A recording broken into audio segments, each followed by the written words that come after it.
When I was little, I thought the parable of the wedding garment was messed up until I looked into it a little further. Let me explain. So Jesus says that there's a wedding party and he invites everybody, good and bad, and everybody is invited to this party, just like we're all invited to heaven, right?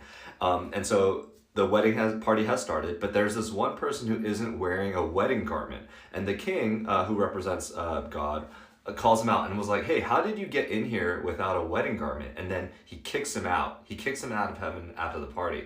And I always thought that was really messed up because I was like, well, I grew up poor, and I was like, hey, what if he couldn't afford a wedding garment? Right? So I looked into this, into like the context of the history of like what was going on back then and how kings would throw parties. So back then in Bible times, when a king would throw a party, your wedding garment, like the clothes that you were to wear to the party, would actually get mailed to you, or it would get dropped off by the king's servants ahead of time. And you would wear the king's wedding garments. You wouldn't wear your own wedding garment. Okay? You wouldn't bring like your best clothes or like, your own like silk or fine fabrics or whatever. You would wear the royal wedding garments that the king would provide for you, because the king's wedding is a time to show the king's glory. It was to show how rich and powerful and majestic the king was. It was not a time for you to show off like how ballin' you were and to bring your fancy clothes to the wedding. You know what I mean?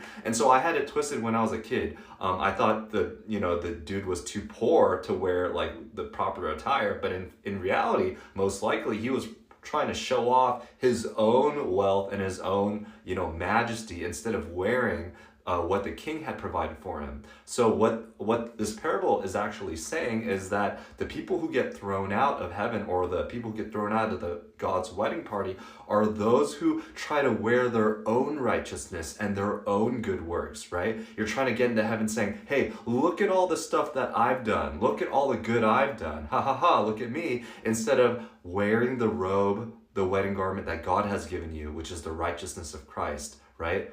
I hope that helps. When I learned that, it blew my mind. All right, bye-bye.